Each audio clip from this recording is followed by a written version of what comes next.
Mothmen 1966 is a visual novel game created by author Nico Sarinteris and artist Fernando Martinez Rupel, and is part of the Pixel Pulp series of interactive adventure games from developer LCB Game Studio. The story is weird and mostly ridiculous, so let's explore this game as spoiler-free as possible in the XboxEra review of Mothmen 1966.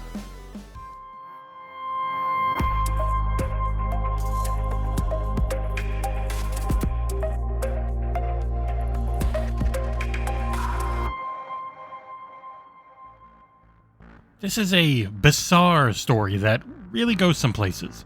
Places that might seem weird and often nonsensical, but they are places. You will experience this game as the gas station operator Holt, and as the college sweetheart couple Lee and Victoria. There are also a couple of side characters, the writer Lou Hill and Holt's grandma Elsie. Every character is carrying some baggage and or secrets that we have to uncover along the way while fighting the bipedal winged Mothmen at the gas station and the surrounding woods. Things start off with Holt working late at the gas station, getting mad at hooligan kids, and playing the impossible game of solitaire that his grandmother Elsie taught him. No one has ever won the game, and don't worry, you will get a chance to play.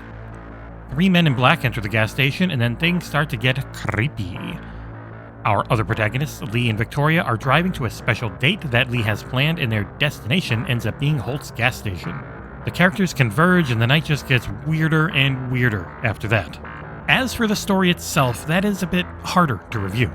It feels like there's at least one major thread that isn't resolved, and to be honest, the story is wacky. I feel like it starts off pretty strong, but around the second act, it goes off the rails. I genuinely laughed at some parts, and unfortunately, it wasn't because it was funny. But despite everything, this story will definitely take you to places you will not guess. Controls are as simple as they get. You press A to go through text, left bumper turns on autoplay, right bumper fast forwards to the next choice or pause in text, and Y will pull up a transcript. Once you're in an action sequence, you cannot do anything besides completing that action. Even the menu won't come up until you're done. Speaking of the action sequences, some of the minigames are a little frustrating, but maybe it's just me and not the game. However, when looking back, the action sequences did add some much-needed extra spice to the story that helped bring you in deeper.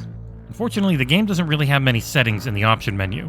There's a language selection with a choice of 5 languages, sliders for message speed, auto delay, and then you get some volume ones. Based on the decisions I made and how many times I failed, which made me realize there's probably only one way to win encounters, I figure there's really only one way to progress through the story, and there's not going to be multiple endings, if any at all. I would have tested this theory, but I didn't realize I had to save my progress manually. So after completing my first run-through of the game, I was just stuck right back at the main menu. So take note, if you want to see if there is more than one ending, then save some of your progress along the way.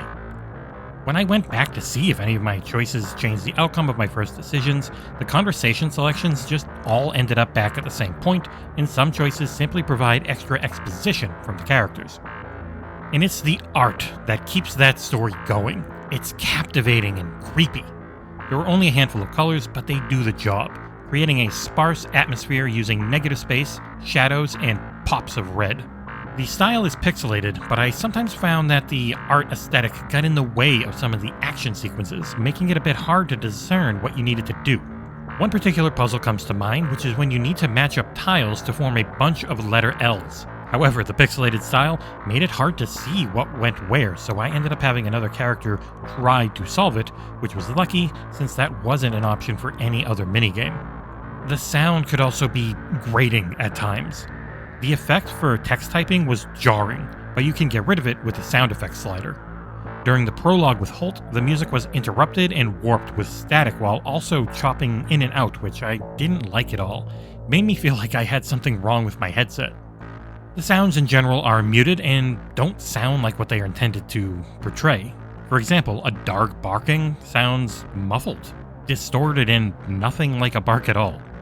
There are some jump-scarish transitions with a loud sound effect or music, but there's only a few of them. I did like the 60s-inspired music that played while Lee and Victoria were driving. It almost sounded like a doo-wop music box. In conclusion, if you are curious about this game, I think you should just jump in and experience it, if for nothing else besides going through this surreal and bizarre story. It's definitely not the best one you'll read, but I always find the journey through visual novel games to be the best part of the game. At a brief 2 hours or so of gameplay, it won't be a major time sink, so just jump into the forest and let the Mothmen converge.